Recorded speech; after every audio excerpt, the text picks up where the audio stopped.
ഞാൻ ഇന്നലെ ഒരു പ്രത്യേക സ്ഥലത്തേക്ക് യാത്ര ചെയ്തു. സ്ഥിരം പോണ റൂട്ടല്ലാത്ത റൂട്ടിലേക്ക് എനിക്ക് പോകേണ്ട ആവശ്യം വന്നു.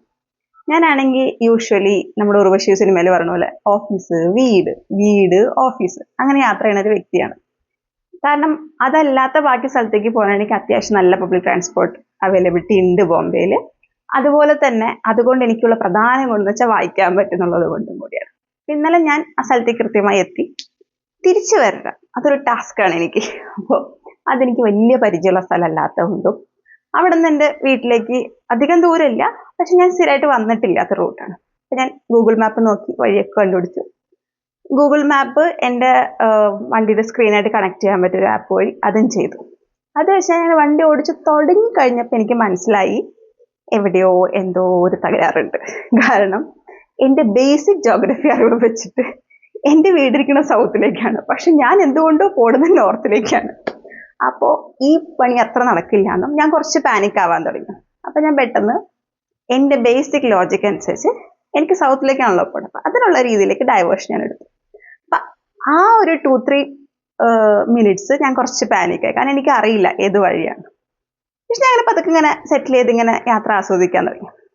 അപ്പം ഞാൻ ഇങ്ങനെ കുറേ നാളായിട്ട് കേട്ടിരിക്കണം ദാദറിലുള്ള ശിവാജി പാർക്ക്. പണ്ട് ഞാൻ ചെമ്പൂരൊക്കെ ഉള്ള സമയത്ത് വന്നിട്ടുണ്ട്, പക്ഷെ ഇപ്പം ഞാൻ അതിൻ്റെ നൈറ്റ് വ്യൂ കണ്ടിട്ടില്ല. അതൊക്കെ കൂടി പെട്ടെന്ന് കണ്ടപ്പോൾ എനിക്ക് ഭയങ്കര സർപ്രൈസ് ആയി. ഞാൻ വണ്ടി ഒന്ന് ഇങ്ങനെ സ്ലോ ചെയ്ത്, അപ്പോൾ വലിയ തിരക്കില്ല ആ റൂട്ടിൽ. ഞാൻ സിഗ്നൽ ഉണ്ട്, ആൾക്കാർ പോകുന്നുണ്ട്, പക്ഷെ ക്രൗഡഡ് അല്ല അത്ര. മുംബൈ പിന്നെ ഉറങ്ങാതെ നഗരമാണല്ലോ. അപ്പം ഞാനിങ്ങനെ അതൊക്കെ ആസ്വദിച്ച് നൈറ്റ് ലൈഫൊക്കെ ആസ്വദിച്ച് ഇങ്ങനെ പതുക്കെ വണ്ടി എടുത്ത് ഒരു മൂളിപ്പാട്ടൊക്കെ പാടി ഇങ്ങനെ വന്ന് ഇന്നലെ വീട്ടിലെത്തി. അപ്പം ഞാൻ വീട്ടിലെത്തി കഴിഞ്ഞപ്പോൾ ഞാനൊന്നങ്ങനെ നോക്കിയപ്പോൾ എനിക്ക് ട്രാവൽ ചെയ്യാനായിട്ട് ആക്ച്വലി ഗൂഗിൾ മാപ്പ് പറഞ്ഞ സമയത്തിനേക്കാളും ഞാനായിട്ട് ചൂസ് ചെയ്ത് ഇഷ്ടപ്പെട്ട് ഇങ്ങനെ വണ്ടി ഓടിച്ച് വന്നല്ലോ, ആ യാത്രയായിട്ട് ഒരു 3 മിനിറ്റിന്റെ വ്യത്യാസമാണുള്ളത്. അതായത് ഞാൻ കൂടുതൽ 3 മിനിറ്റ് എടുത്തു. അപ്പം ഞാൻ നോക്കിയപ്പോൾ ആ 3 മിനിറ്റ് കൊണ്ട് ഞാൻ പ്രത്യേകിച്ച് എന്ത് ചെയ്യാനാ, വീട്ടിൽ വരാനുള്ളതാണ്. ഫുഡും കഴിച്ചു കഴിഞ്ഞു. അപ്പം പ്രത്യേകിച്ച് എനിക്ക് ഒന്നും ചെയ്യാനില്ല വീട്ടിൽ വന്നിട്ട്. സോ ഐ വാസ് ലൈക്ക്, ഞാൻ ഭയങ്കര സാറ്റിസ്ഫൈഡ് ആയി. കാരണം ഗൂഗിൾ മാപ്പ് നോക്കി പോയത് എനിക്ക് ഒട്ടും കോൺഫിഡൻസ് ഉണ്ടായില്ല. അത് വേറെ എന്തോ ഒരു ഡയറക്ഷനിലേക്ക് അവർ കൊണ്ടുപോകണമായിട്ട് എനിക്ക് ഫീൽ ചെയ്തു. I was not very secure that way. പക്ഷെ ഞാൻ ചൂസ് ചെയ്ത വഴിയിൽ ആദ്യം കുറച്ച് സമയം എനിക്കൊരു ഇത് തോന്നിയെങ്കിലും പിന്നെ ഞാൻ നോക്കിയപ്പോൾ എനിക്ക് ആസ്വദിക്കാൻ പറ്റി. ഞാൻ കാണുന്ന വിചാരിച്ച കാര്യങ്ങൾ കണ്ടു. എനിക്ക് ഞാനൊരു സൈഡിൽ കൂടെ വണ്ടി എടുക്കുമ്പോൾ അപ്പുറത്ത് കടലാണ്. അപ്പം അങ്ങനെയൊക്കെയുള്ള നല്ല രസമുള്ള ഒരു വഴി കൂടെ ഞാൻ വന്നത്. ഞാനതിങ്ങനെ ആലോചിച്ച് വെക്കുമ്പോഴേ ചില സമയത്ത് ലൈഫിൽ അങ്ങനെ തന്നെയാണ്. നമ്മൾ ചില സമയത്ത് ഇങ്ങനെ വീട്ടുകാർ പറഞ്ഞിട്ട് അല്ലെങ്കിൽ ഫ്രണ്ട്സ് പറഞ്ഞിട്ട് അല്ലെങ്കിൽ മറ്റേ പോപ്പുലർ ഒപ്പീനിയൻ പ്രകാരമൊക്കെ നമ്മളിങ്ങനെ ചില കാര്യങ്ങളൊക്കെ നമ്മൾ ചൂസ് ചെയ്യും. അത് ചിലപ്പോൾ റിലേഷൻഷിപ്പ് ആവാം, ഫ്രണ്ട്ഷിപ്സ് ആയിരിക്കാം, കരിയർ ആയിരിക്കാം, എഡ്യൂക്കേഷൻ ആയിരിക്കാം, അല്ലെങ്കിൽ the city where we live, എന്ത് വേണമെങ്കിലും. അത് പക്ഷെ നമ്മൾ കുറച്ച് കഴിയുമ്പോൾ നമുക്ക് മനസ്സിലാവും ഇതെല്ലാം നമ്മുടേത്. ചിലപ്പോൾ നമ്മൾ സ്റ്റക്കായി പോകും. ചില ആൾക്കാർക്ക് അവിടെ സ്റ്റക്കായി പോകേണ്ടി വരും. അതനുസരിച്ച് അത് പോകേണ്ട. അപ്പം ഒരു ഉള്ളിൽ സാറ്റിസ്ഫാക്ഷൻ ഇല്ലാണ്ട് ഇങ്ങനെ ജീവിക്കണ്ടല്ലോ, അത് ജീവിക്കേണ്ടി വരും. അതേസമയം കുറച്ച് പേരെങ്കിലും അതിനൊന്ന് മാറി നമുക്ക് ഇഷ്ടമുള്ള രീതിയിൽ നമുക്ക് പോവാലോ എന്ന് വെച്ചിട്ട് ചൂസ് ചെയ്യും. അങ്ങനെ ചൂസ് ചെയ്യുമ്പോൾ ആദ്യം നമുക്ക് കുറച്ച് സ്ട്രഗിൾ ഒക്കെ ഉണ്ടാവും. കാരണം നമുക്ക് ആ വഴി പരിചയമില്ല, നമുക്ക് അതിൽ പോയി ആരെയും പരിചയമില്ല.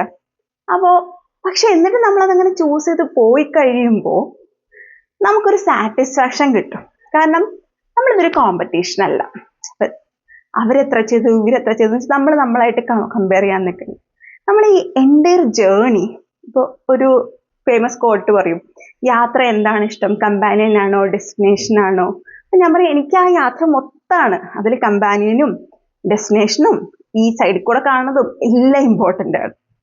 സോ ചിലർ പറയും ഈ യാത്രയിൽ നമ്മൾ സൈഡൊന്നും അധികം നോക്കരുത്, അതൊക്കെ ഭയങ്കര ഡിസ്ട്രാക്ഷൻ ആകുമെന്ന്. പക്ഷെ ചെറുപ്പം മുതലേ യാത്രയാണ് ആളെന്നതിലേക്ക് ഞാനിങ്ങനെ അത്യാവശ്യം ചുറ്റമൊക്കെ നോക്കാറുണ്ട്. സ്കൂട്ടി ഓടിക്കുമ്പോൾ നോക്കാറില്ല, ബട്ട് സ്റ്റിൽ എനിക്കിപ്പോൾ എന്തെങ്കിലും കാണണം എന്നൊക്കെ ആഗ്രഹം തോന്നി നല്ലൊരു കടലൊക്കെ കണ്ട് ഞാൻ വണ്ടി ഒതുക്കി ആ കടലൊക്കെ ഒന്ന് 2 മിനിറ്റ് കണ്ട് ആസ്വദിച്ചിട്ടൊക്കെ വരുള്ളൂ. കാരണം നമുക്ക് അവിടെ എത്തേണ്ട സമയം അതൊക്കെ അനുസരിച്ചിരിക്കട്ടോ. പക്ഷെ അങ്ങനെ നമ്മുടെ ലൈഫ് നമ്മളായിട്ട് തന്നെ ചൂസ് ചെയ്യുമ്പോൾ ഭയങ്കര സാറ്റിസ്ഫാക്ഷൻ കിട്ടും. ഞാൻ അങ്ങനെ ആലോചിച്ചപ്പോൾ എൻ്റെ ലൈഫിൽ അങ്ങനത്തെ കുറേ മനുഷ്യന്മാർ ഞാൻ കണ്ടിട്ടുണ്ട്. അതായത് കോർ എഞ്ചിനീയറിംഗ് ഒക്കെ പഠിച്ചിട്ട് ഇപ്പം ചവിട്ട് നാടകത്തിൽ റിസർച്ച് ചെയ്യുന്ന ഒരു സുഹൃത്തുണ്ട് എനിക്ക്.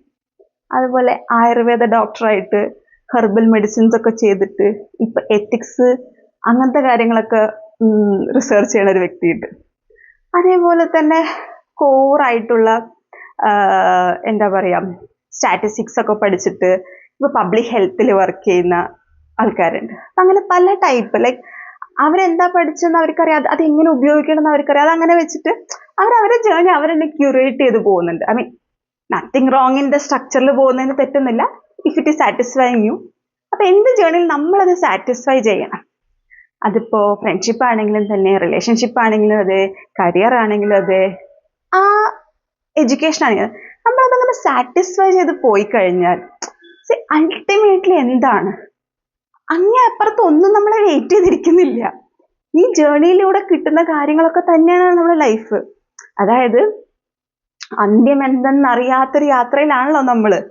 അപ്പൊ അതിലിതെല്ലാം പാർട്ട് തന്നെയാണ്. ഈ സൈഡിൽ കൂടെ കാണുന്നതും നമ്മൾ അനുഭവിക്കുന്നതും ഇതെല്ലാം നമ്മുടെ പാർട്ടാണ്. അപ്പൊ നമ്മളായിട്ട് ചൂസ് ചെയ്ത് വരുമ്പോൾ നമുക്കത് എൻജോയ് ചെയ്യാൻ പറ്റും. സോ ചില ആൾക്കാർ ചില സമയത്ത് എവിടെയെങ്കിലുമൊക്കെ സ്റ്റക്കായി നിന്നു, ഇതെല്ലാം നമ്മുടെ ഫേസ് അല്ലെങ്കിൽ ഇതെല്ലാം നമുക്കത്. സോ അപ്പൊ അവർ ചെയ്യേണ്ടത് ഒന്ന് സിറ്റ് ബാക്ക് ചെയ്തൊന്ന് ചിന്തിക്കുക, ഒന്ന് ഇൻട്രോസ്പെക്ട് ചെയ്ത് അവരുടെ ഉള്ളിലേക്ക് തന്നെ നോക്കുക. ഇതൊക്കെ തന്നെ ആയിരുന്നു നമുക്ക് വേണ്ടിയത്, ഇങ്ങനെയൊക്കെ തന്നെയാണോ നമ്മളെ ഡിഫൈൻ ചെയ്തിരുന്നത്? then we can take a better call, അല്ലേ? സോ ഇതാണ് ഇന്നത്തെ ബോസ് കുട്ടി തോട്ട്സ്.